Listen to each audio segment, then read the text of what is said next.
শিম গাছ থাকবে অথচ তার মধ্যে পোকা, জাপ পোকা বা পাতা হলুদ হয়ে যাওয়া বা ফল খসে পড়া বা ফুল খসে পড়া প্রবলেম থাকবে না, এটা হতেই পারে না। তাই শিম গাছের যাবতীয় পরিচর্যা ও সমাধান বলা আছে এই ভিডিওতে। স্কিপ না করে পুরো ভিডিওটা মন দিয়ে দেখবেন। Hello friends, welcome to my channel gardening care and cure tips. ছাদ বাগানিদের জন্য একটি কমপ্লিট পরিচর্যার চ্যানেল। নমস্কার বন্ধুরা, আজকের ভিডিওর প্রসঙ্গ হচ্ছে শিম গাছ নিয়ে। আর এই শিম গাছের যেই প্রবলেমগুলি আজকে এই ভিডিওতে আলোচনা করব, আমার মনে হয় না কোনো বাগানি বা চাষি এই প্রবলেমগুলি থেকে রেহাই পেয়েছে। শিম গাছ এবং অন্যান্য সবজি গাছের মধ্যে ডিফারেন্স একটাই, আমরা অন্যান্য গাছে শুধুমাত্র পাতায় জাপ পোকার উপস্থিতি লক্ষ্য করতে পারি, কিন্তু এই শিম গাছের ক্ষেত্রে পুরো ব্যাপারটাই আলাদা। এর পুরো গাছ জুড়েই পোকার আক্রমণ থাকে। যেমন প্রতিটি পাতার নিচে, প্রতিটি শাখায় এবং প্রতিটি নতুন কাণ্ডে আপনি এই জাপ পোকার উপস্থিতি পাবেন। শুধু তাই নয়, যখন দেখবেন নতুন ফুল ধরেছে বা ফুল থেকে ফলে পরিণত হওয়া শুরু হয়েছে, সেই ফুল এবং শিম জুড়ে এই জাপ পোকা তার রস চোষাও শুরু করে দিয়েছে। তাহলে আসুন দেখি, এই যে ভিডিওতে শিম গাছটি আমরা দেখতে পাচ্ছি, এর অবস্থা এই জাপ পোকা কী করুণ দশা করেছে সেটা একবার আপনাদের দেখিয়ে নিই। দেখুন, এই শিম গাছের ব্রাঞ্চগুলো আর সবুজ নেই, সবুজের বদলে পুরো কালো জাপ পোকায় এর রং পুরো কালো করে দিয়েছে। শিম গাছের পরিচর্যা হিসাবে আপনাদের প্রতিনিয়ত একটা জিনিস খেয়াল রাখতে হবে যে গাছের পাতায় পিঁপড়ের আনাগোনা দেখা যাচ্ছে কি না। যদি দেখা যায়, পিঁপড়ের আনাগোনাতেই আপনাদের প্রথম বুঝে নিতে হবে যে আপনাদের শিম গাছে পোকার উপদ্রব শুরু হয়েছে। আর তাই দেখেই আপনাদের গাছের ফুল এবং ফলগুলোকে একটু বিশেষ নজর দিতে হবে যে জাপ পোকা উপস্থিত হয়েছে কিনা। কারণ পিঁপড়েরা তখনই আনাগোনা করে যখন জাপ পোকা বাসা বাঁধে এবং তাদের ডিমগুলোকে খেতে এই পিঁপড়েরা উপস্থিত হয়। এবং আস্তে আস্তে দেখবেন অনেক গাছের পাতা হলুদ হতে শুরু করবে।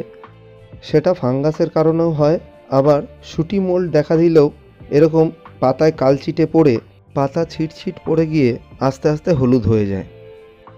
আপনারা একটু লক্ষ্য করলে দেখতে পারবেন শিম গাছের সবুজ পাতার নিচের পাতাগুলোই হলুদ হয়। তার কারণটা আপনাদের একটু ব্যাখ্যা করে বোঝাচ্ছি।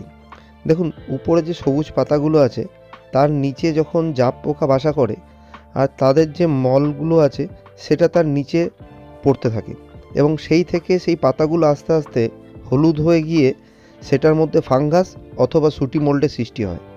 দেখুন, এখানে যে নতুন শিমটি ধরেছে তার পুরো বডিটাই কালো পোকা কভার করে তার রস চুষে নিচ্ছে। এবার জেনে রাখুন পুরো শিম গাছের ব্যাপারটাই কেন আলাদা বলেছিলাম।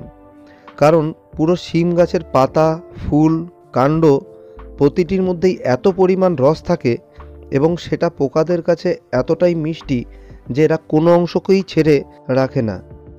এবং দ্বিতীয় কারণ হচ্ছে শিম গাছের শাখাগুলি এতটাই নরম হয় যে কোনো ছোটোখাটো পোকাই এদেরকে খুব সহজেই চিবাতে পারে। এবং পুরো সারা গায়ে যেহেতু এদের রস থাকে, এরা পাতাতে জায়গা না পেলেও এরা শাখাতে ঠিক জায়গা করে নেয়। তাহলে চলুন আর কথা না বাড়িয়ে, আমাদের শিম গাছের পরিস্থিতি যদি এরকম হয়ে যায় তাহলে আমরা কি কি ওষুধ দ্বারা এইগুলো কন্ট্রোল করতে পারি। এই পরিস্থিতি সামাল দিতে আপনারা এই দুটি ওষুধের মধ্যে যে কোনো একটি ব্যবহার করতে পারেন। এক নম্বর হচ্ছে রাজমিরা 70 এবং দ্বিতীয় হচ্ছে ত্রিলোক। এই দুটোর মধ্যে আপনারা যেটিই পাবেন সেটি দিয়েই আপনারা এই পরিস্থিতি সামাল দিতে পারবেন। আর আপনারা যারা অর্গ্যানিক্যালি ট্রিটমেন্ট করবেন ভাবছেন, তারা একমাত্র ট্র্যাপ ব্যবহার করতে পারেন, যেটা কিনা আপনাদের এই পরিস্থিতি যাওয়ার অনেক আগেই ব্যবহার করতে হবে। খুব বেশি প্রকোপ হয়ে গেলে কিন্তু সেই ক্ষেত্রে আপনাদের ট্র্যাপ ইউজ করে কমাতে অনেক টাইম লাগবে। আমি এখানে রাজমিরা ইউজ করছি, আর যার মাপ হবে 0.25 গ্রাম প্রতি লিটার জলে। এবং শুধু রাজমিরা ইউজ করলেই কাজ হবে না, অবশ্যই এর সঙ্গে আরেকটি ওষুধ মিশালে খুব ভালো ফল পাবেন। সেটা হলো ফাইটার 505। এটা সাইপারমেথ্রিন ও ক্লোরোপাইরিফসের একটি মিশ্রণ। এটিও একই সঙ্গে প্রতি লিটার জলে 2 ml ইউজ করতে হবে। এই ওষুধটি ইউজ করার পর কি রেজাল্ট এলো সেটি দেখার জন্যে অবশ্যই ভিডিও শেষ পর্যন্ত দেখবেন। আমি তাতে এর রেজাল্টও তুলে ধরেছি। এর সঙ্গে অবশ্যই একটি যে কোনো স্টিকার মিশিয়ে নেবেন, যেন এই ওষুধটা অনেক বেশি কার্যকারী হয়। তবে মনে রাখবেন, সিম গাছের স্প্রেটা কিন্তু একটু আলাদা রকমভাবেই করতে হবে। চেষ্টা করতে হবে যত মিহি স্প্রে হবে তত এই ক্ষেত্রে ভালো। যেহেতু এর সারা গা জুড়েই পোকা থাকে, অতএব স্প্রেটা যেন একটু মিহি ফোয়ারার মতো হয়। তাতে করে স্প্রেটা শুধু পাতায় না, প্রতিটি ব্রাঞ্চে, শাখায় ও ফল এবং ফুলের মধ্যেও ছড়িয়ে পড়বে। আমার সাজেশন হলো, চেষ্টা করবেন সিম গাছ যেন মাচার উপরেই করা হয়। কখনোই ছাদে বা মাটিতে লতিয়ে এই সিম গাছ করবেন না। এই স্প্রেটা হয়ে যাওয়া মানেই যে আপনার ট্রিটমেন্ট কমপ্লিট হয়ে গেল তা কিন্তু একদমই নয়। এরপরে হলো গাছের হলুদ পাতাগুলোকে ঠিক করার পালা। সিম গাছের জন্য একদম উপযুক্ত ফাঙ্গিসাইড হচ্ছে অ্যান্ট্রাকল। এই অ্যান্ট্রাকল হচ্ছে প্রতি লিটার জলে 1 গ্রাম করে মিশিয়ে রাজমিরা স্প্রের ঠিক 3 দিন পরে করবেন। এর সঙ্গে অবশ্যই একটি স্টিকারও মিশিয়ে নেবেন। আর যদি অ্যান্ট্রাকল আপনার কাছে না থাকে বা আপনার গাছের পাতা হলুদ হওয়া যদি অতিরিক্ত হারে বেড়ে যায়, সেক্ষেত্রে ড্যানজল টপ বলে একটি ফাঙ্গিসাইড পাওয়া যায়, সেটিও খুব ভালো কাজ করে।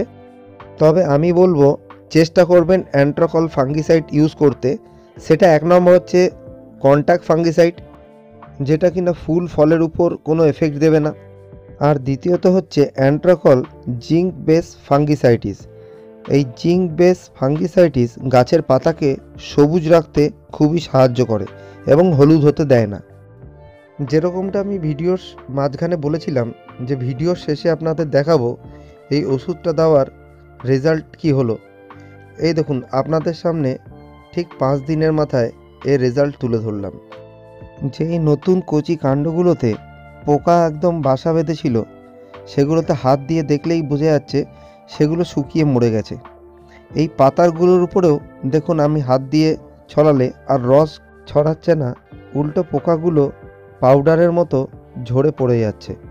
আমার হাতের দিকে একটু খেয়াল করলেই বুঝতে পারছেন যে পোকাগুলো সব মরে শুকিয়ে গেছে, যেটা আমার হাতের উপর চলে এসছে। এবং যে শিমগুলোর উপর পোকা কভার করেছিল একটা কালো প্রলেপের মতো, সেই শিমগুলোকেও দেখে বুঝতে পারবেন সেই শিমগুলোর গায়েও কিন্তু আর পোকাগুলো লেগে নেই। আর যেগুলো লেগে আছে সেগুলোও কিন্তু ডাস্ট ফর্মে ঝরে পড়ছে। এবং এটাও প্রমাণিত যে এই ট্রিটমেন্টে ফলের উপর কোনো প্রভাব ফেলেনি। আশা করছি আপনাদের এই এক ট্রিটমেন্টেই গাছের সব পোকামাকড় মরে যাওয়ার কথা। যদি একটু আধটু থেকেও যায়, দিন 15 পরে আরেকবার এই সেম ওষুধগুলো রিপিট করে দেবেন। তো বন্ধুরা, আজকের ভিডিওতে এতটুকুই। কেমন লাগলো এই ভিডিওটি অবশ্যই কমেন্ট বক্সে কমেন্ট করে জানাবেন এবং ভালো লাগলে বন্ধু বান্ধবদের সঙ্গে শেয়ার করবেন। দেখা হচ্ছে নেক্সট ভিডিওতে।